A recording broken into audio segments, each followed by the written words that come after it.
이광재 전 강원도지사께서 불출마를 하면서 우상호 전 정무수석의 선거를 돕겠다고 선당 후사에 말씀을 하셨습니다. 선당 후사의 훌륭한 태도를 높게 평가하면서 감사드립니다. 국민주권주의는 헌법에 규정되어 있고 당원주권주의도 우리 당이 나아가야 할 방향입니다. 따라서 1인 1표제는 저는 찬성을 합니다. 하지만 충분한 정보가 주어지지 않은 상태에서 숙고하지 않은 제 속도전으로 OX만 묻는다면 그것은 당원을 거수기로 전락시키는 일종의 인민민주주의적 방식에 불과하다. 그래서 우리는 이 민주주의를 실질적으로 어떻게 발전시켜야 할지 하는 것을 깊이 생각하지 않으면 굉장히 큰 낭패를 볼 수도 있다라는 것을 항상 유의해야 한다고 생각합니다.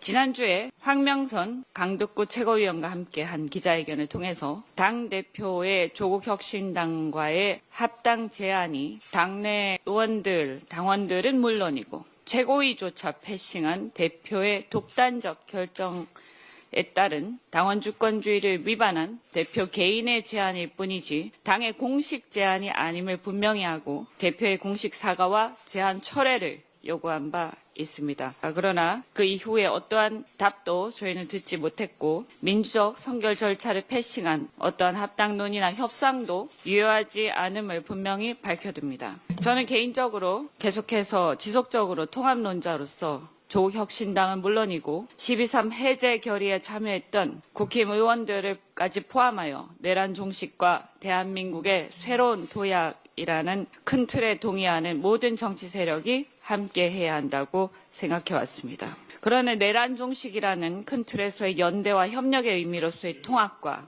양당의 합당은 차원이 다르며 시기와 방법 등에 따른 전략적 실익 그리고 정부와 대통령에 대한 영향도 큰 차이가 있다라고 말씀드립니다. 특히 다소 불편한 얘기일 수 있지만 현재 이재명 정부의 중도 실용 노선을 뒷받침하는 우리 중심의 흡수합당이 아닌 조국당의 DNA를 유지하면서 하는 합당은 논의의 대상 자체가 되기 어렵다고 생각합니다. 이는 조국당에 대한 호불호 차원이 아니라 집권 여당으로서의 책임의 문제입니다. 즉 국민들에게 우리는 우리의 노선을 표방한 노선을 책임을 져야 합니다. 국민들이 이재명 정부의 중도 실용 노선을 신뢰하고 압도적 지지를 보내고 있는데 자꾸 당이 독자 노선을 추구하거나 당내 노선 갈등이 심각하게 벌어지게 된다면 당과 대통령의 지지율이 계속해서 디커플링 되다가 결국에는 대통령의 국정 지지까지 흔들리게 될 수밖에 없습니다.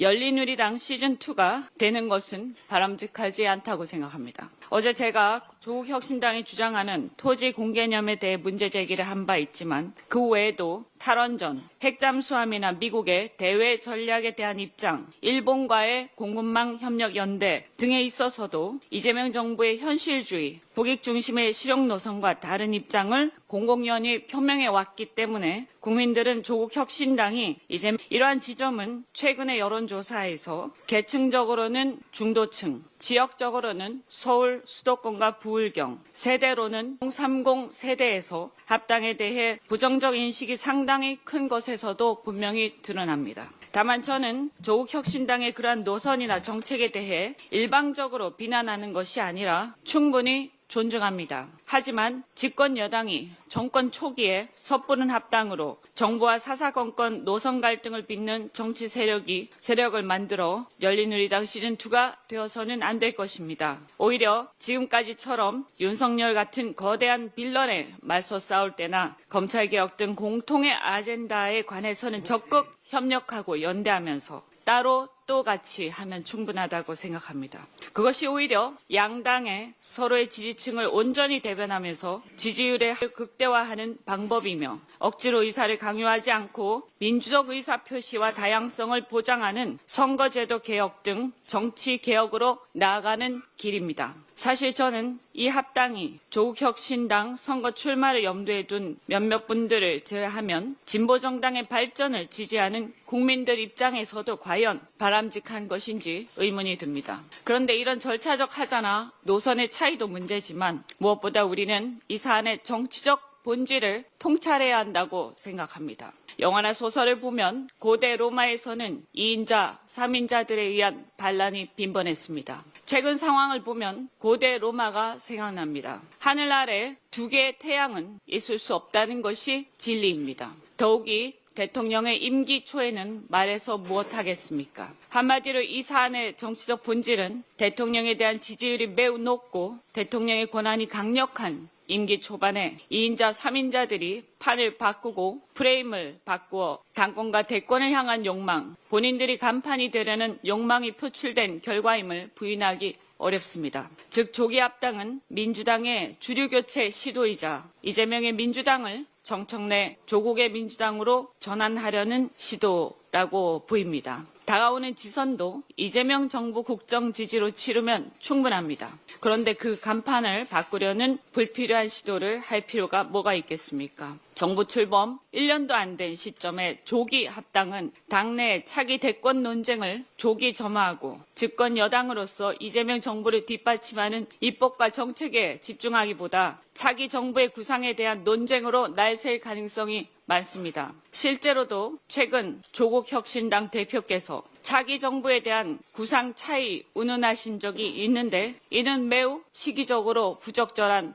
발언입니다. 정부 정책을 열심히 뒷받침해야 할 정권 초기에 당의 시선이 대통령보다 차기 권력 구도와 대권 프레임으로 이동하면 국정 집중도와 입법 속도 모두 약화될 수밖에 없습니다. 사실 이미 지금 우리 당내에 그러한 현상이 나타나고 있는 것임을 우리는 직시해야 할 것입니다. 따라서 이 합당 논의는 즉각 중단되어야 합니다. 더 나아가 이 문제는 우리 민주당만의 문제가 아니라 대한민국 국민 전체의 문제임을 다시 한번 강조합니다. 내란 극복 후 어렵게 출범한 이재명 정부의 국정이 흔들림 없이 뒷받침되어 정부가 성공하길 바라는 것은 대선에서 이재명 대통령을 지지했건 안 했건 대다수 국민들의 바람이자 이해관계이기 때문에 우리는 그 믿음을 잃어서는 안 됩니다. 정권 초기입니다. 결론적으로 저는 대통령 임기 초 조기 합당은 분명하게 반대합니다. 지금은 프레임을 바꿀 시간이 아니라 대통령의 국정 성공을 뒷받침해야 할 시간이며